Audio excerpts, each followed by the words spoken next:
in preparations for Turkey Day, I decided to finally sit down and watch Thankskilling 3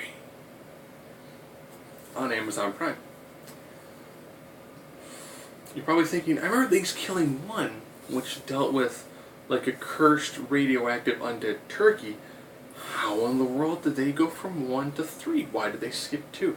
They even joke about skipping their sequel. And the intro lets you know why. Thankskilling 2 takes place in space. However, it was a horrible movie.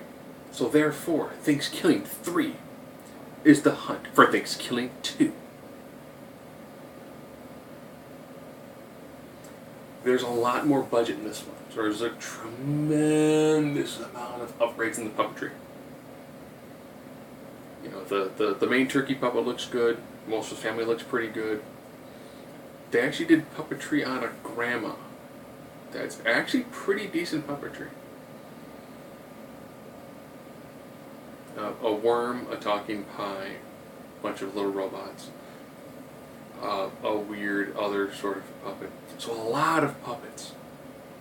To even go as far as let you know these things are puppets.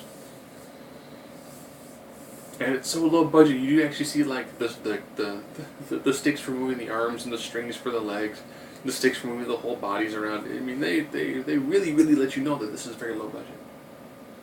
Or think about what's the plot.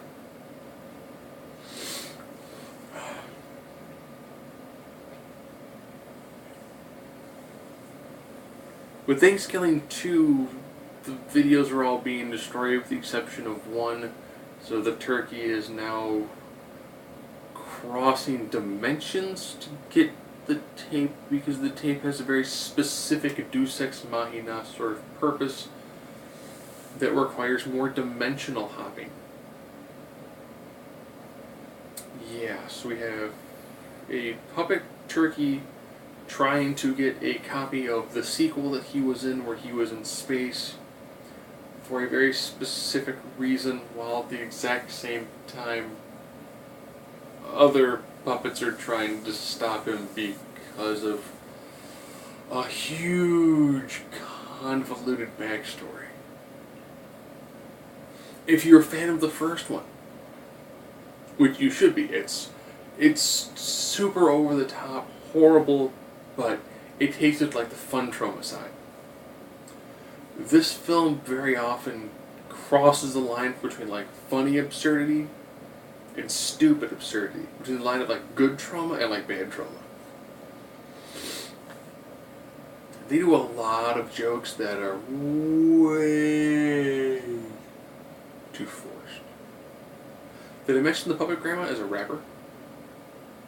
Yeah. Yeah, she freestyles.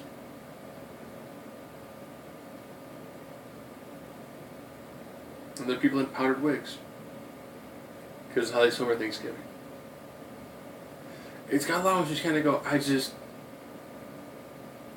what? Did I miss something? Or did we just entirely take a totally random jump all of a sudden? There's a lot of them. Especially with kind of like a small worm character riding a giant robot that likes Mandy Moore music. It gets pretty random. I will say, once you get through the first like half an hour, and you realize that there's pretty much, I think, 2 people? There's 2 humans? Beyond it's all puppets? And they use some great, like, just gore effects. They're just so stupid, so over the top. Once you get towards the end, and you see, like, the actual, like, main premise of the plot become unfolded before yourself, that's you kind of, you know, this was a weird ride, but I kind of enjoyed it towards the end. I think towards the end, once the absurdity and just the dialogue written like an angry 10-year-old, you know, it's just so over the top. But the puppetry, I'm like, that's really good puppetry. Really nice looking practicals. Plot is one of the most off-the-wall, barely coherent, but workable things that I've ever seen in a film. I almost actually wish they would have had Thankskilling 2 just to see all that's happened in space. But when you watch 3, you know why there's no 2.